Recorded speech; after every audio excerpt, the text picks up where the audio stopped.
Hello, beautiful soul. Welcome back to Everything Within podcast. I'm your host, Alina Krasnožon.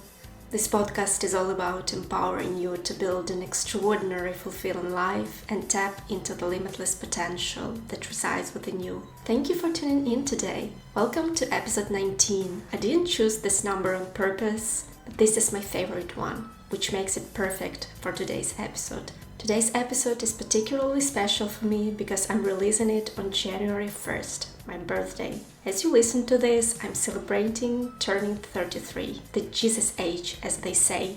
There is something beautifully symbolic about reaching this age, especially given the complex relationship I used to have with my birthdays through my entire life. I was born on January 1st in a country where New Year's Eve overshadows every other celebration, including Christmas. This timing has shaped my entire relationships with celebration, identity, and joy. And today, as I turn 33, I wanted to share my story with you of how cultural traditions, timing, and personal meaning we give to certain events in our lives, especially birthdays, influence and shape our lives. Having a birthday on New Year's Day isn't just about competing with the biggest holiday of the year. It's about learning how to create my own celebration in the shadow of something bigger. This is the story of how I learned to make this challenging timing into something beautiful and truly mine. Let's begin. The smell of olivier salad and mandarins fills the air as December draws to a close. The TV blasts The Irony of Fate, a favorite New Year's Soviet movie, for what feels like the 100th time. And I'm caught in that familiar tension between years, between celebration and contemplation. Everyone always assumes I was born right at midnight, or New Year's. Oh, you must have been the first baby of the year. Many people used to say this to me with excitement.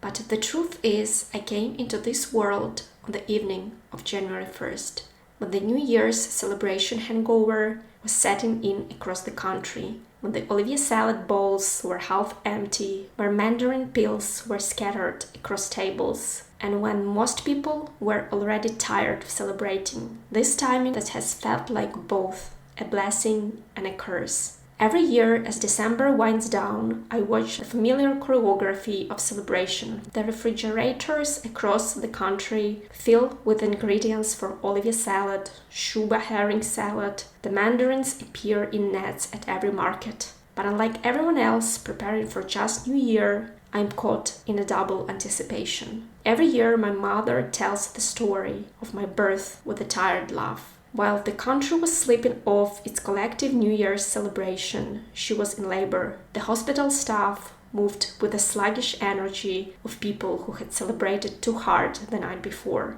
Even the doctor kept yawning, she says. But you were determined to arrive anyway. I came into this world at 5:20 p.m. on January 1st, where the festive lights were still twinkling, but their magic had begun to fade. Growing up, this timing created a strange pattern in my life. Every year, I watch people pour their energy and excitement into New Year's Eve celebrations. They count down, they toast, they celebrate with an intensity that leaves them depleted just hours before my special day begins. By the time my birthday arrives, the world around me is already in recovery mode. The olivier salad sits heavy in everyone's stomach and people's appetite for celebration has decreased. I learned early on about complexity of celebration timing. Birthday party planning became an exercise in strategic thinking. Friends and their families were often unavailable, still committed to their own New Year's family traditions, or recovering from the night before. The gifts I received often came with well-meaning but telling comments. This is for both New Year's and your birthday. It's practical this way, isn't it? And yes, in Ukraine, most people exchange gifts during New Year, not during Christmas, as if my birthday's proximity to the New Year somehow meant it deserved less individual recognition. The constant assumption about my birth timing became a running theme in my life. Oh, you are a New Year's baby, people would exclaim immediately, jumping to conclusion about midnight celebration and first baby of the year status. I found myself repeatedly explaining that no, I wasn't born at a stroke of midnight, but rather in the quiet aftermath of country's biggest celebration. Their disappointment was often palpable, as if being born during the evening cleanup was somehow less magical than arriving during the peak of festivities. Over the years, I tried various approaches to carve my own celebration space. There were attempts at half-birthday celebrations in the summer, early December gatherings before the New Year chaos began, and even delayed celebrations in mid-January. But none of these ever felt quite right. They were attempts to escape rather than embrace my unique timing. What I've come to understand is that my birthday isn't just a date, it's a moment that captures the complexity of endings and beginnings, of collective joy and personal celebration, of public festivities and private milestones. Each year, as I watch the New Year's excitement build and fade, I'm reminded of how this timing has shaped my understanding of celebration itself. It taught me about the ebb and the flow of collective energy, about finding joy in quiet moments, and about the importance of claiming your own space for celebration, even when the world around you is ready to stop celebrating. This complex relationship with celebration isn't just my personal story. It's deeply rooted in how the Soviet era fundamentally transformed the way we celebrate. My birthday's timing made me particularly aware of these patterns, as I watched them repeat year after year, not just in my family, but across the entire post-Soviet cultural landscape.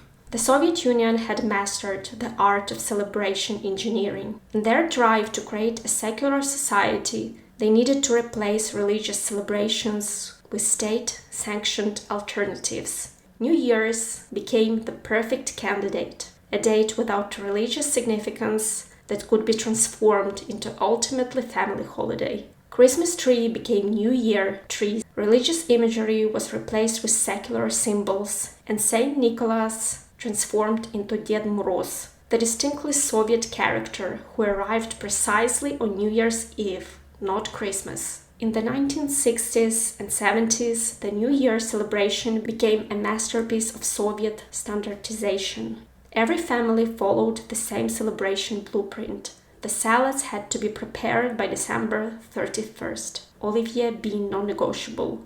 The TV should play the same beloved programs, with the irony of fate becoming a national tradition, and everyone would wait for the official state celebration broadcasted from Moscow.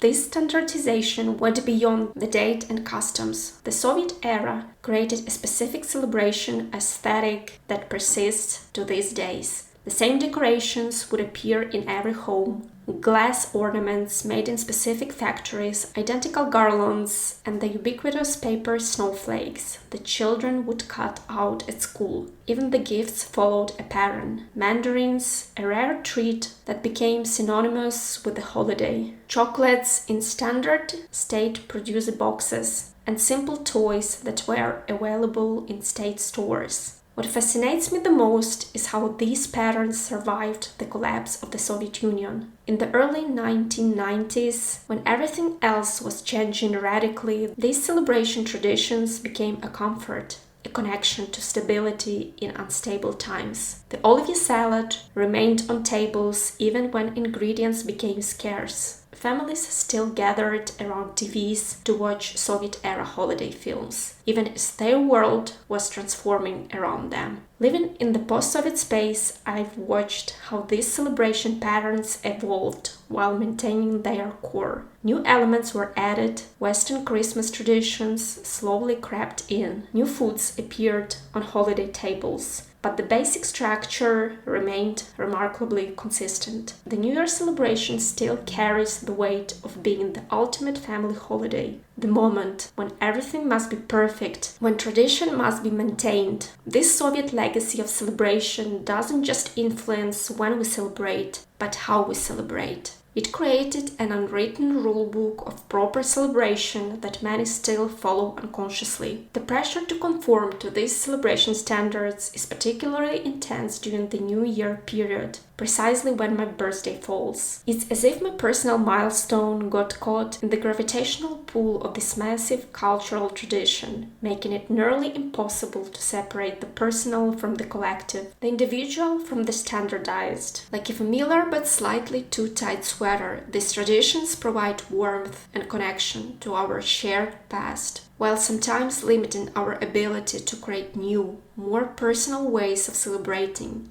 For someone born on January 1st, this tension becomes particularly acute. My celebration exists with a framework that was designed decades ago by a state that no longer exists, yet its influence continues to shape how we mark our most important moments. Understanding these Soviet celebration patterns helped me name what I was experiencing, but it didn't make it easier to bear. Drunk relatives and olivier salad became a perfect metaphor for the weight of traditions that persist long after the meaning had faded. By the time my birthday would arrive on January 1st evening, I'd already watched this pattern play out of its full glory, relatives arriving with their prescribed salad contributions, the mandatory drinking toasts, the predictable progression from celebratory cheer to maudlin reminiscence. The olivier salad isn't just a salad, it's a symbol of how Soviet-era celebration patterns morphed into unquestionable family traditions. Nobody actually asks anyone if we want this elaborate mixture of diced boiled potatoes, carrots, eggs, meat, and mayonnaise on our holiday tables. It's just there, like the tired TV programs and the mandatory midnight countdown. These traditions were passed down not because they brought joy, but because they were familiar, expected, and safe. I remember the year I first questioned this pattern. I was 16, and as my birthday approached, in the wake of another New Year's celebration, I watched my mother mechanically preparing another batch of olivier, even though we were still full from the previous night's feast. The relatives would be coming again, she explained. And that's just what we do. The exhaustion in her voice was painful to hear. Nobody had the energy for another celebration, but tradition demanded it. The emotional toll of maintaining these traditions became increasingly clear as I grew older. It wasn't just about the food or the schedule, it was about the weight of expectations that came with them. The requirements to perform joy in a specific way at a specific time with specific people. The obligation to participate in celebrations that had become more ritual than genuine expression of happiness. For someone whose birthday fell right in the middle of this tradition-heavy period, the burden was doubly heavy. There is a particular kind of exhaustion that comes from maintaining traditions that no longer serve us. This is not just physical tiredness from preparing elaborate meals or staying up late. It's an emotional fatigue that comes from performing celebration rather than feeling it. I watched this exhaustion play out on my family members' faces year after year. The forced smile, the mechanical preparation of traditional dishes, the obligation-driven gatherings. The real weight of having a January 1st birthday hit hardest during my teenage years. While other kids could have birthday parties at cafes, invite friends over, or plan exciting celebrations, I was trapped in a peculiar time bubble, but the whole world seemed to be nursing a collective hangover. Everything was closed, everyone was tired, and I was sitting there year after year watching my birthday dreams crash against the harsh reality of post-New Year exhaustion. So how do you break from these traditions that have defined your family celebration for generations? How do you tell people who express love through familiar patterns that you want something different? And most importantly, how do you create new meanings for celebration when the old patterns are so deeply ingrained? For me, the change began quietly. almost unpredictably. During my early 20s, I was sitting among the usual January 1st chaos. The leftover olivier, the drowsy relatives, the lingering scent of yesterday's celebration. When something inside me finally shifted, I realized I didn't have to be a passive participant in my own celebration anymore. I didn't have to accept this internal fusion of my personal milestone with collective recovery. I can actively choose to celebrate my birthday differently. I can choose to not create unrealistic expectations and suffer afterwards if they don't come true. I started small. The next year, I told to myself that I will do something small that brings me joy with my friends on the evening of the 1st of January, whether it's going to see an art house movie, or take a walk outside and make a snow angel, or just go outside and eat a nice piece of cake together. A small act of choosing different way to celebrate was my first step towards reclaiming my celebration. I began treating January 1st not as a burden, but as an opportunity for reflection. While the world was sleeping off its celebration, I started a tradition of moving walks through the quiet city. There is something magical about those empty streets, the leftover festivities, the sense of being awake while the rest of the world rests. In that quiet, I found space to consider what celebration really means to me. I learned to separate the weight of tradition from the essence of celebration. Yes, my birthday would always fall on a national holiday. The world would always be a bit tired and closed on my special day. But these weren't limitations. They were opportunities to create something uniquely mine. My new birthday rituals evolved organically. Instead of fighting against January 1st, I embraced its peculiarity. I started a tradition of writing letters to myself on this day, reflecting on the past year and year ahead. The emptiness of the city became my gift, a moment of stillness in the chaos of celebration. I found ways to honor both my heritage and my needs. The olivier salad still makes an appearance at my celebrations, but now it's because I choose it, not because tradition demands it. And I appreciate it even more having lived abroad for 10 years. It gave me new perspectives. Even though I didn't like the fusion of these celebrations as I was growing up, it will always be a special part of my story. I've learned to appreciate these cultural touchstones without being imprisoned by them. Sometimes I even make my own version of olivier, adding special ingredients, making the tradition my own. For the actual celebration, I create a two-part approach. January 1st became my day of personal ritual. Quiet, reflective, entirely mine. The celebration with friends and family happens when it happens. Sometimes a few days later, sometimes the following weekend, sometimes several months later, or it doesn't happen at all. This flexibility freed everyone from the pressure of performing celebration when they are exhausted. To those who share similar challenges, whether it's holiday birthdays, cultural expectations, or celebration patterns that no longer serve us, remember that you have the right to reinvent your celebrations. Your traditions can be both rooted and revolutionary. You can honor